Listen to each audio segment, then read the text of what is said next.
मुर्दाबाद मुर्दाबाद देखो ये सरकार ने साडे नाल इन्ना धक्का कीता ਜਿਹੜੇ ਆਪਣੇ ਕੀਤੇ ਵਾਅਦੇ ਦਾ ਕੀ ਪੂਰੇ ਕਰਨੇ ਸੀਗੇ ਇਹਨਾਂ ਨੇ ਸਾਡਾ ਜਿਹੜਾ ਸਾਨੂੰ ਡੀਏ ਮਿਲਦਾ ਸੀਗਾ ਉਹ ਵੀ ਸਾਡੇ ਕੋਲ ਖੋਹ ਲਿਆ ਸਾਡਾ ਡੀਏ ਵੀ ਫਰੀਜ਼ ਕਰ ਦਿੱਤਾ ਮਹਾਰਾਜ ਨਾ ਕਰੇ ਅੱਜ ਕਿਸੇ ਸਾਥੀ ਨਾਲ ਅਨਹੋਣੀ ਹੁੰਦੀ ਆ ਕੱਲ ਤੋਂ ਉਹਨੂੰ ਪੰਜਾਬ ਸਰਕਾਰ ਵੱਲੋਂ ਕੋਈ ਬੈਨੀਫਿਟ ਨਹੀਂ ਕੋਈ ਨੌਕਰੀ ਨਹੀਂ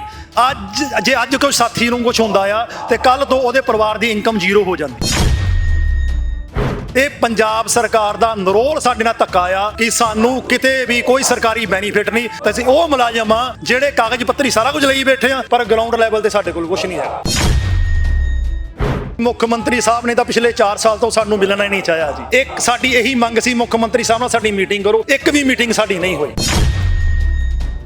ਇਹਨਾਂ ਨਾਲ ਪਤਾ ਨਹੀਂ ਫਾਈਨੈਂਸ ਮਿਨਿਸਟਰ ਸਾਹਿਬ ਨਾਲ ਅਣਗਿਣਤ ਮੀਟਿੰਗਾਂ ਹੋ ਚੁੱਕੀਆਂ ਹਰ ਮੀਟਿੰਗ 'ਚ ਇਹੀ ਕਹਿੰਦੇ ਆ ਕਿ ਤੁਹਾਡਾ ਮਸਲਾ ਹੱਲ ਹੋ ਰਿਹਾ ਜੀ ਤੁਹਾਡਾ ਮਸਲਾ ਕਰ ਰਹੇ ਆ ਬਸ ਆ ਤੁਹਾਡਾ ਮਸਲਾ ਏਜੀ ਪੰਜਾਬ ਕੋਲ ਆ ਜੀ ਫਲਾਨਾ ਆ ਟਮਕਾਨਾ ਆ ਜੀ ਅੱਜ ਤੁਹਾਡਾ ਡੀਏ ਦਾ ਪੱਤਰ ਜਾਰੀ ਹੋ ਜਾਊਗਾ ਇਹ ਕਹਿੰਦੇ ਨੇ ਡੀਏ ਦਾ ਪੱਤਰ ਪਿੱਛੇ ਜੇ ਲੰਡਾ ਜਾਂ ਡੀਏ ਦਾ ਪੱਤਰ ਸਾਡਾ ਜਾਰੀ ਕਰਤਾ 181% ਦਾ ਜਿਹੜਾ ਕਿ ਨਿਯਮਾਂ ਦੇ ਬਿਲਕੁਲ ਵਿਰੁੱਧ ਸੀਗਾ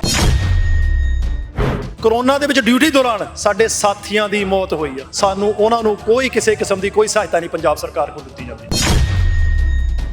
ਝੂਠੇ ਵਾਅਦੇ ਕਰਕੇ ਸਾਡੇ ਕੋਲ ਵੋਟਾਂ ਲੈ ਲੈਂਦੇ ਨੇ ਜਦੋਂ ਅਮਲੀ ਜਾਮਾ ਪਨਾਣ ਦੀ ਜ਼ਰੂਰਤ ਹੁੰਦੀ ਹੈ ਉਸ ਚੀਜ਼ ਨੂੰ ਉਹ ਤੋਂ ਸੱਤਾ ਜਾਣ ਤੋਂ ਬਾਅਦ ਸਾਰਾ ਕੁਝ ਭੁੱਲ ਜਾਂਦੇ ਨੇ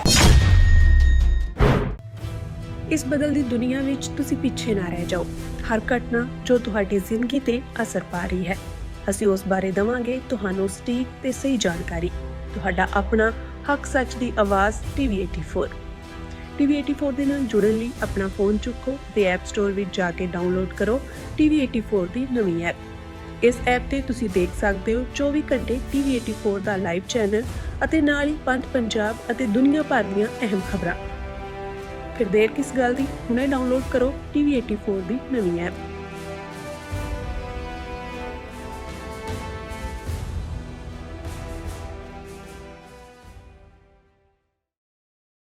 ਆਏ ਦਿਨੀ ਪੰਜਾਬ ਸਰਕਾਰ ਦੇ ਖਿਲਾਫ ਕਿਸੇ ਨਾ ਕਿਸੇ ਸੰਜੀਦਾ ਜਥੇਬੰਦੀ ਦੇ ਵੱਲੋਂ ਜਾਂ ਜਿਹੜੇ तमाम ਸਾਰੇ ਮਸਲੇ ਨੇ ਜਿਨ੍ਹਾਂ ਨੂੰ ਲੈ ਕੇ ਪੰਜਾਬ ਸਰਕਾਰ ਸੱਤਾ ਵਿੱਚ ਆਈ ਸੀ ਉਹਨਾਂ ਦੇ ਵੱਲੋਂ ਸੰਘਰਸ਼ ਵਿੱਢਿਆ ਜਾਂਦਾ ਹੈ ਸਰਕਾਰ ਦੇ ਖਿਲਾਫ ਆਪਣਾ ਰੋਸ ਜ਼ਾਹਰ ਕੀਤਾ ਜਾਂਦਾ ਹੈ ਤਾਂ ਇਸੇ ਨੂੰ ਲੈ ਕੇ ਅੱਜ ਦੀਆਂ ਤਸਵੀਰਾਂ ਤੁਹਾਡੇ ਨਾਲ ਸਾਂਝੀਆਂ ਕਰ ਦਿੰਦਾ ਕਿ ਕਿਸ ਤਰੀਕੇ ਦੇ ਨਾਲ ਜਿਹੜੀਆਂ ਇੱਥੇ ਅਧਿਆਪਕ ਜਥੇਬੰਦੀਆਂ ਨੇ ਜਾਂ ਜਿਹੜੇ EMPLOYEES ਨੇ ਉਹਨਾਂ ਦੇ ਵੱਲੋਂ ਇੱਥੇ ਨਾਅਰੇਬਾਜ਼ੀ ਕੀਤੀ ਜਾ ਰਹੀ ਹੈ ਤੇ ਇਧਰਲੇ ਪਾਸੇ ਦੀਆਂ ਤਸਵੀਰਾਂ ਨੇ ਕਿ ਸਖਤ ਬੈਰੀਕੇਡਿੰਗ ਕਰਕੇ ਵੱਡੀ ਤਾਦਾਦ ਦੇ ਵਿੱਚ ਚੰਡੀਗੜ੍ਹ ਪੁਲਿਸ ਪ੍ਰਸ਼ਾਸਨ ਪੰਜਾਬ ਪੁਲਿਸ ਪ੍ਰਸ਼ਾਸਨ ਇੱਥੇ ਇੰਤਜ਼ਾਮ ਕਰਕੇ ਤਾਇਨਾਤ ਹੈ ਪਰ ਦੂਜੇ ਪਾਸੇ ਗਰਮੀ ਦੇ ਵਿੱਚ ਵੀ ਨਾਅਰੇਬਾਜ਼ੀ ਕੀਤੀ ਜਾ ਰਹੀ ਹੈ ਪ੍ਰਦਰਸ਼ਨ ਕੀਤਾ ਜਾ ਰਿਹਾ ਤਾਂ ਇੱਕ ਤਸਵੀਰ ਇਹ ਹੈ ਔਰ ਦੂਜੀ ਤਸਵੀਰ ਇਸ ਤੋਂ ਪਿਛਲੇ ਪਾਸੇ ਕਿਸਾਨਾਂ ਦੀ ਹੈ ਕਿਸਾਨ ਵੀ ਪੰਜਾਬ ਸਰਕਾਰ ਦੇ ਖਿਲਾਫ ਰੋਸ ਪ੍ਰਦਰਸ਼ਨ ਕੀਤਾ ਜਾ ਰਿਹਾ ਉਹਨਾਂ ਦੇ ਵੱਲੋਂ ਤਾਂ ਇਸੇ ਨੂੰ ਲੈ ਕੇ ਖਾਸ ਤੌਰ ਤੇ ਜਿਹੜੇ EMPLOYEES ਨੇ ਇਹਨਾਂ ਦੀਆਂ ਕੀ ਡਿਮਾਂਡਸ ਨੇ ਕਿਹੜੇ ਮਸਲਿਆਂ ਨੂੰ ਲੈ ਕੇ ਇਹਨਾਂ ਦੇ ਵੱਲੋਂ ਪ੍ਰਦਰਸ਼ਨ ਕੀਤਾ ਜਾ ਰਿਹਾ ਤਾਂ ਇਹਨਾਂ ਦੇ ਨਾਲ ਅਸੀਂ ਗੱਲਬਾਤ ਕਰਨ ਦਾ ਯਤਨ ਕਰਾਂਗੇ ਔਰ ਇਹਨਾਂ ਦਾ ਪੱਖ ਵੀ ਲੈਣ ਦਾ ਯਤਨ ਕਰਦੇ ਹਾਂ ਬਾਈ ਜੀ ਕੀ ਨਾਮ ਹੈ ਕਿੱਥੋਂ ਆਏ ਹੋ ਤੁਸੀਂ ਮੇਰਾ ਨਾਮ ਸੁਨੀਤ ਸਰੀਨ ਹੈ ਜੀ ਮੈਂ ਜਲੰਧਰ ਤੋਂ ਆਇਆ ਤੇ ਮੈਂ ਕੰਪਿਊਟਰ ਅਧਿਆਪਕ ਹਾਂ ਜੀ ਤੇ ਅਸੀਂ 2005 ਤੋਂ ਸਰਕਾਰੀ ਸਕੂਲਾਂ ਦੇ ਵਿੱਚ ਕੰਪਿਊਟਰ ਅਧਿਆਪਕ ਵਿਸ਼ੇ ਨੂੰ ਪੜ੍ਹਾ ਰਹੇ ਹਾਂ ਅਸੀਂ ਉਹ ਜਮਾਤਾਂ ਦੇ ਅਧਿਆਪਕਾਂ ਦੀ ਜਿਨ੍ਹਾਂ ਨੇ ਐਜੂਕੇਸ਼ਨ ਸਿਸਟਮ ਨੂੰ ਡਿਜੀਟਲ ਕੀਤਾ ਹੈ ਜੀ 2011 ਦੇ ਵਿੱਚ ਸਾਨੂੰ ਗਵਰਨਰ ਸਾਹਿਬ ਨੇ ਇੱਕ ਨੋਟੀਫਿਕੇਸ਼ਨ ਦਿੱਤਾ ਜਿਹਦੇ ਅੰਡਰ ਸਾਡੇ ਤੇ CSR ਰੂਲ ਲਾਗੂ ਹੁੰਦੇ ਆ ਪੰਜਾਬ ਸਰਕਾਰ ਪਿਛਲੀ ਸਰਕਾਰ ਨੇ ਸਾਨੂੰ ਜਿਹੜਾ ਪੇ ਕਮਿਸ਼ਨ ਦਿੱਤਾ ਹੈ ਜੀ ਇਹ ਸਰਕਾਰ ਨੇ ਸਾਡਾ ਪੇ ਕਮਿਸ਼ਨ ਵੀ ਜਿਹੜਾ ਅਗਲਾ ਸਾਡੇ ਤੇ ਲਾਗੂ ਨਹੀਂ ਕੀਤਾ ਤੇ ਇਸ ਤੋਂ ਵੀ ਅੱਗੇ ਵੱਧਦੇ ਹੋਏ ਸਾਡਾ ਡੀਏ ਵੀ ਫਰੀਜ਼ ਕਰ ਦਿੱਤਾ ਦੇਖੋ ਹਾਸੋਹੀਣੀ ਗੱਲ ਇਹ ਆ ਕਿ ਇਹ ਉਹ ਸਰਕਾਰ ਆ ਜਿਹਨੇ ਆਉਣ ਤੋਂ ਪਹਿਲਾਂ ਆਪਣੇ ਸੱਤਾ ਵਿੱਚ ਆਉਣ ਤੋਂ ਪਹਿਲਾਂ ਸਾਡੇ ਨਾਲ ਵਾਅਦਾ ਕੀਤਾ ਸੀਗਾ ਕਿ ਜਿੱਦਾਂ ਹੀ ਸੱਤਾ ਵਿੱਚ ਅਸੀਂ ਆਵਾਂਗੇ ਤੁਹਾਨੂੰ ਸਿੱਖਿਆ ਵਿਭਾਗ ਦੇ ਵਿੱਚ ਪੂਰੇ ਲਾਭਾਂ ਸਮੇਤ ਮਰਜ ਕੀਤਾ ਜਾਊਗਾ ਇਹ ਚੀਜ਼ ਕੋਈ ਮੈਂ ਵਰਬਲੀ ਨਹੀਂ ਕਹਿ ਰਿਹਾ ਇਹਨਾਂ ਨੇ ਲਿਖਤੀ ਆਪਣੇ ਚੋਣ ਮੈਨੀਫੈਸਟੋ ਦੇ ਵਿੱਚ ਲਿਖੀ ਆ ਜੀ ਤੇ ਇਸ ਤੋਂ ਬਾਅਦ ਵੋਟਾਂ ਤੋਂ ਪਹਿਲਾਂ ਇਹਨਾਂ ਦੇ ਜਿਹੜੇ ਹੁਣ ਮੰਤਰੀ ਨੇ ਉਹ ਸਾਡੇ ਮੁਜ਼ਾਹਰਿਆਂ ਜਾਂਦੇ ਸੀਗੇ ਕਹਿੰਦੇ ਸੀ ਤੁਹਾਡੀ ਡਿਮਾਂਡ ਬਿਲਕੁਲ ਸਹੀ ਆ ਆਂਦੇ ਹੀ ਤੁਹਾਡੀ ਡਿਮਾਂਡ ਜਿਹੜੀ ਹੈ ਨਾ ਉਹਦੀ ਪੂਰਤੀ ਕੀਤੀ ਜਾਏਗੀ ਤੇ ਇਹ ਤੋਂ ਅੱਗੇ ਵੱਧਦੇ ਹੋਏ ਜਦੋਂ ਇਹ ਸੱਤਾ ਵਿੱਚ ਆ ਗਏ ਤੇ ਸਾਡੇ ਜਿਹੜੇ ਇਸ ਟਾਈਮ ਮੌਜੂਦਾ ਸਿੱਖਿਆ ਮੰਤਰੀ ਨੇ ਹਰਜੋਤ ਬੈਂਸ ਜੀ ਉਹਨਾਂ ਨੇ ਸਾਨੂੰ 4 ਸਾਲ 2021 ਦੇ ਵਿੱਚ ਕਿਹਾ 4 ਸਾਲ ਪਹਿਲਾਂ ਕਿ ਤੁਹਾਨੂੰ ਦੀਵਾਲੀ ਦਾ ਗਿਫਟ ਦਿੱਤਾ ਜਾਊਗਾ ਤੁਹਾਡੇ ਤੇ CSR ਲਾਗੂ ਕੀਤੇ ਜਾਣਗੇ ਪਰ ਇਹਨਾਂ ਨੇ ਕਿਸੇ ਵੀ ਆਪਣੇ ਵਾਅਦੇ ਉੱਤੇ ਪੂਰੇ ਨਹੀਂ ਉਤਰੇ ਮਜਬੂਰਨ ਪਿਛਲੇ 4 ਸਾਲ ਤੋਂ ਹੀ ਸੜਕਾਂ ਤੇ ਰੋਲ ਰਹੇ ਆ। ਦੇਖੋ ਇਹ ਸਰਕਾਰ ਨੇ ਸਾਡੇ ਨਾਲ ਇੰਨਾ ਧੱਕਾ ਕੀਤਾ, ਜਿਹੜੇ ਆਪਣੇ ਕੀਤੇ ਵਾਅਦੇ ਦਾ ਕੀ ਪੂਰੇ ਕਰਨੇ ਸੀਗੇ। ਇਹਨਾਂ ਨੇ ਸਾਡਾ ਜਿਹੜਾ ਸਾਨੂੰ ਡੀਏ ਮਿਲਦਾ ਸੀਗਾ ਉਹ ਵੀ ਸਾਡੇ ਕੋਲ ਖੋਹ ਲਿਆ, ਸਾਡਾ ਡੀਏ ਵੀ ਫਰੀਜ਼ ਕਰ ਦਿੱਤਾ। ਹੁਣ ਦੱਸੋ ਅੱਜ ਇਸ ਵੇਲੇ ਸਾਡੇ ਕੋਲ ਕੀ ਆ? ਸੰਘਰਸ਼ ਤੋਂ ਇਲਾਵਾ ਕੋਈ ਚਾਰਾ ਨਹੀਂ। ਜਦ ਕਿ ਪੰਜਾਬ ਸਰਕਾਰ ਨੇ ਕਿਹਾ ਸੀਗਾ ਕਿ ਇਹਨਾਂ ਨੇ ਵੋਟਾਂ ਤੋਂ ਪਹਿਲਾਂ ਕਿਹਾ ਸੀ ਕਿਸੇ ਵੀ ਮੁਲਾਜ਼ਮ ਜਥੇਬੰਦੀ ਨੂੰ ਅਸੀਂ ਸੜਕਾਂ ਤੇ ਨਹੀਂ ਆਣ ਦੇਵਾਂਗੇ, ਟੇਬਲ ਤੇ ਬਹਿ ਕੇ ਤੁਹਾਡੀ ਸਮੱਸਿਆ ਦਾ ਹੱਲ ਹੋਊਗਾ। ਇੱਕ ਹੋਰ ਗੱਲ ਦੱਸਿਓ ਕਿ ਜਿਹੜੀਆਂ ਤੁਹਾਡੀਆਂ ਡਿਮਾਂਡਸ ਨੇ, ਕੀ ਲੱਗਦਾ ਕਿ ਜੇ ਇਹ ਮੰਗਾਂ ਪੂਰੀਆਂ ਹੁੰਦੀਆਂ ਆ ਜਾਂ ਮੰਗਾਂ ਨਹੀਂ ਵੀ ਪੂਰੀਆਂ ਹੁੰਦੀਆਂ ਤਾਂ ਤੁਹਾਨੂੰ ਇਹਦੇ ਨਾਲ ਕੀ ਚੁਣੌਤੀ ਹੋਊਗੀ ਜਾਂ ਕੀ ਸਮੱਸਿਆ ਆਏਗੀ ਇਹਦੇ ਨਾਲ? ਦੇਖੋ ਜਿੱਦਾਂ ਮੈਂ ਤੁਹਾਨੂੰ ਪਹਿਲਾਂ ਹੀ ਕਹਿ ਚੁੱਕਾ 2005 ਤੋਂ ਅਸੀਂ ਅਪੁਆਇੰਟੀ ਹਾਂ ਜੀ, ਲਗਭਗ 20 ਸਾਲ ਤੋਂ ਉੱਪਰ ਸਮਾਂ ਹੋ ਗਿਆ। ਇਸ ਟਾਈਮ ਸਾਡੇ ਹਾਲਾਤ ਕੀ ਨੇ? ਕੁਝ 110 ਦੇ ਕਰੀਬ ਸਾਡੇ ਸਾਥੀ ਜਿਹੜੇ ਆ ਉਹ ਸਵਰਗ ਮਤਲਬ ਪਰਮਾਤਮਾ ਨੂੰ ਪਿਆਰੇ ਹੋ ਗਏ ਜੀ। ਉਹਨਾਂ ਸਾਥੀਆਂ ਨੂੰ ਅੱਜ ਜੇ ਮਹਾਰਾਜ ਨਾ ਕਰੇ ਅੱਜ ਕਿਸੇ ਸਾਥੀ ਨਾਲ ਅਨਹੋਣੀ ਹੁੰਦੀ ਆ, ਕੱਲ ਤੋਂ ਉਹਨੂੰ ਪੰਜਾਬ ਸਰਕਾਰ ਵੱਲੋਂ ਕੋਈ ਬੈਨੀਫਿਟ ਨਹੀਂ, ਕੋਈ ਨੌਕਰੀ ਨਹੀਂ। ਅੱਜ ਕੋਈ ਸਾਥੀ ਨੂੰ ਕੁਝ ਹੁੰਦਾ ਆ ਤੇ ਕੱਲ ਤੋਂ ਉਹਦੇ ਪਰਿਵਾਰ ਦੀ ਇਨਕਮ ਜ਼ੀਰੋ ਹੋ ਜਾਂਦੀ ਆ। ਤਾਂ ਹੁਣ ਤੁਸੀਂ ਦੇਖੋ ਅਸੀਂ ਕਿੱਥੇ ਖੜੇ ਆ ਅੱਜ। ਇਹ ਪੰਜਾਬ ਸਰਕਾਰ ਦਾ ਨਰੋਲ ਸਾਡੇ ਨਾਲ ਧੱਕਾ ਆ ਕਿ ਸਾਨੂੰ ਕਿਤੇ ਵੀ ਕੋਈ ਸਰਕਾਰੀ ਬੈਨੀਫਿਟ ਨਹੀਂ, ਜਦ ਕਿ ਸਾਡੇ ਕਾਗਜ਼ੀ ਪੱਤਰੀ ਸਾਡੇ ਕੋਲ ਸਾਰਾ ਕੁਝ ਹੈਗਾ। ਤਾਂ ਅਸੀਂ ਉਹ ਮੁਲਾਜ਼ਮ ਆ ਜਿਹੜੇ ਕਾਗਜ਼ ਪੱਤਰੀ ਸਾਰਾ ਕੁਝ ਲਈ ਬੈਠੇ ਆ, ਪਰ ਗਰਾਊਂਡ ਲੈਵਲ ਤੇ ਸਾਡੇ ਕੋਲ ਕੁਝ ਨਹੀਂ ਹੈਗਾ। ਪੰਜਾਬ ਦੇ ਮੁੱਖ ਮੰਤਰੀ ਸਾਹਿਬ ਨਾਲ ਜਾਂ ਸਿੱਖਿਆ ਮੰਤਰੀ ਹਰਜੋਤ ਬੈਂਸ ਨਾਲ ਇਸ ਮਸਲੇ ਤੇ ਕਿਸੇ ਤਰ੍ਹਾਂ ਦੀ ਕੋਈ ਬੈਠਕ ਨਹੀਂ ਹੋ ਸਕੀ ਤੁਹਾਡੀ? ਦੇਖੋ ਜੀ ਮੁੱਖ ਮੰਤਰੀ ਸਾਹਿਬ ਨੇ ਤਾਂ ਪਿਛਲੇ 4 ਸਾਲ ਤੋਂ ਸਾਨੂੰ ਮਿਲਣਾ ਹੀ ਨਹੀਂ ਚਾਹਿਆ ਜੀ। ਇੱਕ ਸਾਡੀ ਇਹੀ ਮੰਗ ਸੀ ਮੁੱਖ ਮੰਤਰੀ ਸਾਹਿਬ ਨਾਲ ਸਾਡੀ ਮੀਟਿੰਗ ਕਰੋ, ਇੱਕ ਵੀ ਮੀਟਿੰਗ ਸਾਡੀ ਨਹੀਂ ਹੋਈ। ਤੇ ਉਸ ਤੋਂ ਬਾਅਦ ਥੱਲੇ ਆ ਜਾਓ ਜੀ ਤੁਸੀਂ ਐਜੂਕੇਸ਼ਨ ਮਿਨਿਸਟਰ ਜੀ ਤੇ ਫਾਈਨੈਂਸ ਮਿਨਿਸਟਰ ਜੀ, ਇਹਨਾਂ ਨਾਲ ਪਤਾ ਨਹੀਂ ਫਾਈਨੈਂਸ ਮਿਨਿਸਟਰ ਸਾਹਿਬ ਨਾਲ ਅਣਗਿਣਤ ਮੀਟਿੰਗਾਂ ਹੋ ਚੁੱਕੀਆਂ। ਹਰ ਮੀਟਿੰਗ 'ਚ ਇਹੀ ਕਹਿੰਦੇ ਆ ਕਿ ਤੁਹਾਡਾ ਮਸਲਾ ਹੱਲ ਹੋ ਰਿਹਾ ਜੀ, ਤੁਹਾਡਾ ਮਸਲਾ ਕਰ ਰਹੇ ਆ, ਬਸ ਆ ਤੁਹਾਡਾ ਮਸਲਾ ਏਜੀ ਪੰਜਾਬ ਕੋਲ ਆ ਜੀ, ਫਲਾਨਾ ਆ ਟਮਕਾਨਾ ਆ ਜੀ, ਅੱਜ ਤੁਹਾਡਾ ਡੀਏ ਦਾ ਪੱਤਰ ਜਾਰੀ ਹੋ ਜਾਊਗਾ। ਇੱਕ ਇਹਨਾਂ ਨੇ ਡੀਏ ਦਾ ਪੱਤਰ ਪਿੱਛੇ ਜੇ ਲੰਡਾ ਜਾਂ ਡੀਏ ਦਾ ਪੱਤਰ ਸਾਡਾ ਜਾਰੀ ਕਰਤਾ 181% ਦਾ, ਜਿਹੜਾ ਕਿ ਨਿਯਮਾਂ ਦੇ ਬਿਲਕੁਲ ਵਿਰੁੱਧ ਸੀਗਾ। ਅਸੀਂ ਉਹਨੂੰ ਵੀ ਡਿਨਾਈ ਕੀਤਾ ਕਿ ਇਹ ਡੀਏ ਦਾ ਪੱਤਰ ਨਿਯਮਾਂ ਦੇ ਵਿਰੁੱਧ ਆ, ਇਹਨਾਂ ਨੇ ਮੰਨਿਆ, ਪਰ ਅੱਜ ਤੱਕ ਵਾਅਦਿਆਂ ਦੇ ਸਾਨੂੰ ਵਾਅਦੇ ਕਰ ਕਰਕੇ ਵੀ ਸਾਡਾ ਕੋਈ ਹੱਲ ਨਹੀਂ ਕੀਤਾ। ਸੈਂਕੜਾ ਮੀਟਿੰਗਾਂ ਹੋ ਗਈਆਂ ਪਰ ਕਿਤੇ ਵੀ ਕੋਈ ਸਾਡਾ ਹੱਲ ਨਹੀਂ ਹੁੰਦਾ। ਕਿੰਨੇ ਕੁ ਅਧਿਆਪਕੋਂ ਜਿਹੜੇ ਤੁਸੀਂ ਸਰਕਾਰ ਤੋਂ ਅੱਕ ਕੇ ਅੱਜ ਸੜਕਾਂ ਤੇ ਆ ਕੇ ਤੁਹਾਨੂੰ ਮਜਬੂਰ ਹੋਣਾ ਪਿਆ ਪ੍ਰਦਰਸ਼ਨ ਕਰਨ ਲਈ? ਦੇਖੋ ਜੀ ਅਸੀਂ 6600 ਦੇ ਕਰੀਬ ਅਧਿਆਪਕ ਆ ਪੰਜਾਬ ਦੇ ਵਿੱਚ ਜਿਹੜੇ ਅਸੀਂ ਸੜਕਾਂ ਤੇ ਰੋਲ ਰਹੇ ਆ। ਦੇਖੋ ਕਿੰਨੀ ਹਾਸੋਹੀਣੀ ਗੱਲ ਆ ਕਿ ਤੁਸੀਂ ਕਹਿੰਦੇ ਸੀਗੇ ਕਿ ਪਿਛਲੇ ਕਿੰਨੇ ਸਮੇਂ ਤੋਂ 20 ਸਾਲ ਤੋਂ ਉੱਤੇ ਸਮਾਂ ਹੋ ਗਿਆ, ਅੱਜ ਸਾਡੀ ਸਥਿਤੀ ਇਹ ਆ, ਅੱਜ ਅਸੀਂ ਉਸ ਉਮਰ ਦੇ ਪੜਾਅ ਤੇ ਆ ਕਿ ਸਾਡੇ ਬੱਚਿਆਂ ਦੀ ਸੈਟਿੰਗ ਦਾ ਟਾਈਮ ਆਇਆ ਤੇ ਹਜੇ ਸਾਡੀ ਸੈਟਿੰਗ ਹੈ ਨਹੀਂ। ਅਸੀਂ ਇੱਥੇ ਰੋਲ ਰਹੇ ਹਾਂ। ਦੇਖੋ ਅਸੀਂ ਸਰਕਾਰ ਕੋਲੋਂ ਕੁਝ ਮੰਗਦੇ ਨਹੀਂ ਕਿ ਸਾਨੂੰ ਕੋਈ ਵਿਸ਼ੇਸ਼ ਕੋਈ ਸਾਨੂੰ ਦਿਓ, ਅਸੀਂ ਸਰਕਾਰ ਕੋਲ ਇਹ ਮੰਗਦੇ ਹਾਂ ਜੋ ਸਾਡੇ ਨਿਯੁਕਤੀ ਪੱਤਰ 'ਚ ਲਿਖਿਆ, ਜੋ ਸਾਡੇ ਨਾਲ ਵਾਅਦੇ ਕੀਤੇ ਆ ਉਹ ਇਨ ਮਹੀਨੇ ਲਾਗੂ ਕਰੋ। ਸਾਡੇ ਕੋਲ ਸਾਨੂੰ ਤੁਹਾਡੇ ਤੋਂ ਕੋਈ ਵਾਧੂ ਨਹੀਂ ਚਾਹੀਦਾ, ਜਦ ਕਿ ਇਹਨਾਂ ਨੇ ਇਹ ਵੀ ਲਿਖਿਆ ਆਪਣੇ ਮੈਨੀਫੈਸਟੋ ਤੁਹਾਨੂੰ ਸਿੱਖਿਆ ਪੱਖ 'ਚ ਮਰਜ ਕਰਾਂਗੇ। ਉਸ ਦਾ ਇਹ ਕਹਿੰਦੇ ਸਾਨੂੰ ਤਾਂ ਉਹੀ ਕਹਿ ਦਿਓ ਜੋ ਸਾਡੇ ਨਾਲ ਵਾਅਦਾ ਕੀਤਾ ਉਹੀ ਪੂਰਾ ਕਰੋ ਸਾਡਾ। ਤੁਸੀਂ ਕਹਿੰਦੇ ਹੋ ਕਿ 2005 ਤੋਂ ਸਾਡੀ ਜੁਆਇਨਿੰਗ ਹੈ, ਨਾ ਪਹਿਲੀਆਂ ਸਰਕਾਰਾਂ ਨੇ ਕੀਤਾ ਤੇ ਨਾ ਜਿਹੜੀ ਸਰਕਾਰ ਤੇ ਅਸੀਂ ਨਾ ਇਹ ਪੂਰੇ ਕਰ ਸਕੇ। ਦੇਖੋ 2011 ਦੇ ਵਿੱਚ ਸਾਨੂੰ ਪੂਰੇ ਲਾਭਾਂ ਸਮੇਤ ਇਹਨਾਂ ਨੇ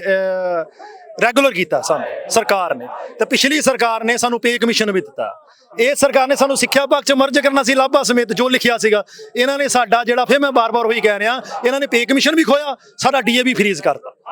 ਇਸ ਟਾਈਮ ਜਦੋਂ ਕੋਈ ਡੀਏ ਵੱਧਦਾ ਆ ਬਾਕੀ ਮੁਲਾਜ਼ਮਾਂ ਦਾ ਸਾਡਾ ਡੀਏ ਨਹੀਂ ਵੱਧਦਾ, ਅਸੀਂ ਉੱਥੇ ਦੇ ਉੱਥੇ ਸਟੈਂਡ ਕਰਦੇ ਆ। ਕਿੰਨਾ ਕੰਪਿਊਟਰ ਅਧਿਆਪਕਾਂ ਨਾਲ ਧੱਕਾ ਆ, ਜਦ ਕਿ ਜਦੋਂ ਕੋਈ ਡਿਊਟੀ ਲੱਗਦੀ ਆ ਪੰਜਾਬ ਦੇ ਵਿੱਚ, ਕਿਤੇ ਕੋਈ ਸੈਂਸਸ ਡਿਊਟੀ ਆ, ਕਿਤੇ ਕੋਈ ਚੋਣਾਂ ਦੀ ਡਿਊਟੀ ਆ, ਹੁਣ SIR ਪੰਜਾਬ 'ਚ ਚੱਲਣਾ ਹੈ, ਸਭ ਤੋਂ ਪਹਿਲਾਂ ਕੰਪਿਊਟਰ ਅਧਿਆਪਕਾਂ ਨੂੰ ਆਵਾਜ਼ ਮਾਰੀ ਜਾਂਦੀ।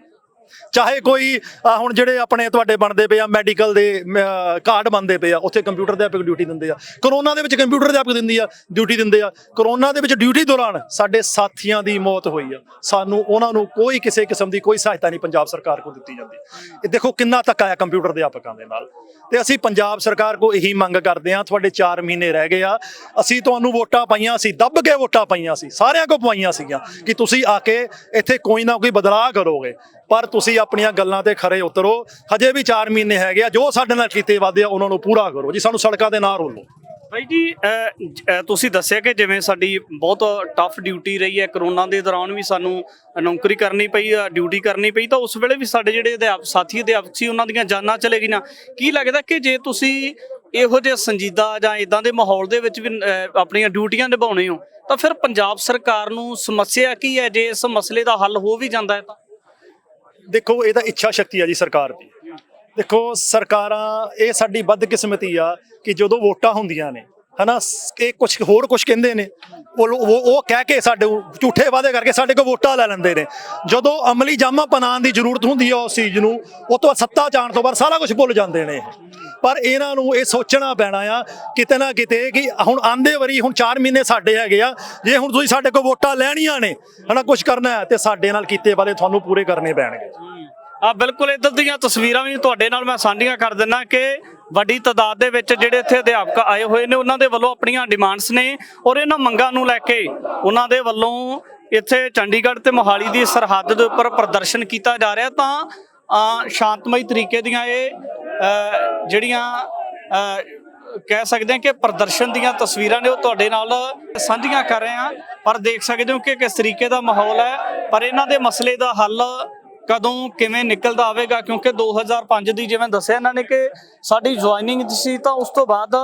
ਇਸ ਮਸਲੇ ਦਾ ਹੱਲ ਨਹੀਂ ਨਿਕਲਿਆ। ਅੱਗੇ ਵੀ ਜਿਹੜੀ तमाम ਸਾਰੀ ਜਾਣਕਾਰੀ ਹੈ ਉਹ ਤੁਹਾਡੇ ਦਰਮਿਆਨ ਲੈ ਕੇ ਹਾਜ਼ਰ ਹੋਵਾਂਗੇ। ਪਰ ਪੰਜਾਬ ਸਰਕਾਰ ਦਾ ਜਿਹੜਾ ਰਹਿੰਦਾ ਹੋਇਆ ਕਾਰਜਕਾਲ ਹੈ ਕਿ ਉਹ ਇਹਨਾਂ ਲੋਕਾਂ ਦੇ ਮਸਲਿਆਂ ਦਾ ਹੱਲ ਕਰ ਪਾਵੇਗਾ ਜਾਂ ਇਹ तमाम ਸਾਰੇ ਜਿਹੜੇ ਸਵਾਲ ਨੇ ਉਹ ਭਵਿੱਖ ਦੇ ਗਰਭ ਦੇ ਵਿੱਚ ਨੇ। ਅੱਗੇ ਵੀ तमाम ਸਾਰੀ ਜਿਹੜੀ ਜਾਣਕਾਰੀ ਲੈ ਕੇ ਹਾਜ਼ਰ ਹੋਵਾਂਗੇ। ਧੰਨਵਾਦ। ਤਾਂ ਜਿਹੜੇ ਇੱਥੇ ਅਧਿਆਪਕ ਆਪਣੇ ਹੱਕਾਂ ਵਾਸਤੇ ਆਏ ਨੇ, ਪ੍ਰਦਰਸ਼ਨ ਕੀਤਾ ਜਾ ਰਿਹਾ ਤਾਂ ਉਹਨਾਂ ਨੂੰ ਪਿੱਛੇ ਵੱਲ ਨੂੰ ਧੱਕਿਆ ਜਾ ਰਿਹਾ ਏ। ਇਹ ਚੰਡੀਗੜ੍ਹ ਮੋਹਾਲੀ ਦੀਆਂ ਸਰਹੱਦ ਦੀਆਂ ਤਸਵੀਰਾਂ ਤੁਹਾਡੇ ਨਾਲ ਸਾਂਝੀਆਂ ਕਰ ਰਹੇ ਕਿ ਵੱਡੀ ਤਾਦਾਦ ਦੇ ਵਿੱਚ ਜਿਹੜਾ ਇੱਥੇ ਪੁਲਿਸ ਪ੍ਰਸ਼ਾਸਨ ਲੱਗਾ ਹੋਇਆ ਹੈ, ਉਹਨਾਂ ਦੇ ਵੱਲੋਂ ਜਿਹੜੇ ਪੰਜਾਬ ਦੇ ਅਧਿਆਪਕ ਨੇ, ਕੰਪਿਊਟਰ ਅਧਿਆਪਕ ਨੇ, ਉਹਨਾਂ ਨੂੰ ਪਿੱਛੇ ਵੱਲ ਨੂੰ ਧੱਕਿਆ ਜਾ ਰਿਹਾ ਹੈ, ਨਾਅਰੇਬਾਜ਼ੀ ਕੀਤੀ ਜਾ ਰਹੀ ਹੈ। ਤਾਂ ਇਹ तमाम ਸਾਰੀਆਂ ਤਸਵੀਰਾਂ ਨੇ ਕਿ ਇੱਥੇ ਜਿਹੜੇ ਪ੍ਰਦਰਸ਼ਨਕਾਰੀ ਨੇ, ਅਧਿਆਪਕ ਨੇ, ਉਹਨਾਂ ਨੂੰ ਕਿਸ ਤਰੀਕੇ ਦਾ ਵਰਤਾਓ ਕੀਤਾ ਜਾ ਰਿਹਾ ਹੈ। ਇੱਕ ਵੱਡੀ ਤਸਵੀਰ ਹੈ ਤੁਹਾਡੇ ਨਾਲ ਸਾਂਝੀ ਕਰ ਰਹੇ ਹਾਂ। ਪਰ ਕਿੰਨਾ ਕੁ ਉਹਨਾਂ ਲੋਕਾਂ ਦਾ ਸਨਮਾਨ ਕੀਤਾ ਜਾ ਰਿਹਾ ਜਿਹੜੇ ਲੋਕਾਂ ਨੂੰ ਐਜੂਕੇਸ਼ਨ ਵੰਡਦੇ ਆ, ਲੋਕਾਂ ਦੇ ਬੱਚਿਆਂ ਨੂੰ ਐਜੂਕੇਸ਼ਨ ਵੰਡਦੇ ਆ। ਪਰ ਜਦੋਂ ਇਹ ਤਸਵੀਰਾਂ ਅਧਿਆਪਕਾਂ ਦੇ ਬੱਚਿਆਂ ਦੇ ਕੋਲ ਜਾਂ ਪਰਿਵਾਰਾਂ ਦੇ ਕੋਲੇ ਜਾਣਗੀਆਂ ਤਾਂ ਦੇਖਣਾ ਹੋਵੇਗਾ ਤਾਂ ਕਿਵੇਂ ਦਾ ਅਸਰ ਪਵੇਗਾ ਉਹਨਾਂ ਤੇ। ਇਹ ਅੱਜ ਦੇ ਪ੍ਰਦਰਸ਼ਨ ਦੀਆਂ ਤਸਵੀਰਾਂ ਨੇ ਕਿ ਧੱਕਾ ਮੁੱਕੀ ਕੀਤੀ ਜਾ ਰਹੀ ਹੈ, ਪਿੱਛੇ ਵੱਲ ਨੂੰ ਧੱਕਿਆ ਜਾ ਰਿਹਾ ਹੈ। ਤਾਂ ਇਹ ਚੰਡੀਗੜ੍ਹ ਪੰਜਾਬ ਪੁਲਿਸ ਦਾ ਜਿਹੜਾ ਵਰਤਾਓ ਹੈ ਤੇ ਵਰਤਾਓ ਦੀਆਂ ਤਸਵੀਰਾਂ ਨੇ। ਇਹ ਹੈ ਸਾਡੇ ਅਧਿਆਪਕ, ਇਹ ਉਹ ਅਧਿਆਪਕ ਹੈ ਜਿਨ੍ਹਾਂ ਦੇ ਕੋਲੇ ਅਸੀਂ ਆਪਦੇ ਬੱਚੇ ਭੇਜਦੇ ਹਾਂ ਪੜ੍ਹਾਈ ਕਰਨ ਵਾਸਤੇ। ਪਰ ਇਹ ਅੱਜ ਦੀਆਂ ਤਸਵੀਰਾਂ ਨੇ ਕਿ ਪ੍ਰਸ਼ਾਸਨ ਨੇ ਚੰਗਾ ਸਵਾਗਤ ਕਰਕੇ ਉਹਨਾਂ ਨੂੰ ਵਾਪਸ ਪਿੱਛੇ ਨੂੰ ਪਰਤਿਆ ਕਿ ਤੁਸੀਂ ਜਿਹੜੀਆਂ ਆਪਣੀਆਂ ਮੰਗਾਂ ਨੇ ਉਹ ਮੰਗਾਂ ਪੰਜਾਬ ਸਰਕਾਰ ਦੇ ਸਾਹਮਣੇ ਕਿਵੇਂ ਰੱਖ ਸਕਦੇ ਹੋ। ਸ਼ਾਂਤਮਈ ਪ੍ਰਦਰਸ਼ਨ ਹੈ, ਪਰ ਦੂਜੇ ਪਾਸੇ ਪੁਲਿਸ ਨੇ ਆਪਣੇ ਬਲ ਦੇ ਨਾਲ ਇਹਨਾਂ ਅਧਿਆਪਕਾਂ ਨੂੰ ਪਿੱਛੇ ਦੇ ਵੱਲ ਧੱਕਿਆ ਹੈ। ਚੰਡੀਗੜ੍ਹ ਮੋਹਾਲੀ ਸਰਹੱਦ ਦੀਆਂ ਤਸਵੀਰਾਂ ਮੀਡੀਆ ਦੇ ਮਾਧਿਅਮ ਦੇ ਰਾਹੀਂ ਤੁਹਾਡੇ ਨਾਲ ਸਾਂਝੀਆਂ ਕਰ ਰਹੇ ਹਾਂ। ਪਰ ਇਸ ਮਸਲੇ ਦਾ ਹੱਲ ਕਦੋਂ ਕਿਵੇਂ ਨਿਕਲਦਾ ਨਜ਼ਰ ਆਵੇਗਾ, ਇਹ ਵੀ तमाम ਸਾਰੇ ਜਿਹੜੇ ਸਵਾਲ ਹੈ। ਅੱਗੇ ਵੀ ਜਿਹੜੀ तमाम ਸਾਰੀ ਜਾਣਕਾਰੀ ਹੈ ਉਹ ਤੁਹਾਡੇ ਦਰਮਿਆਨ ਲੈ ਕੇ ਹਾਜ਼ਰ ਹੋਵਾਂਗੇ।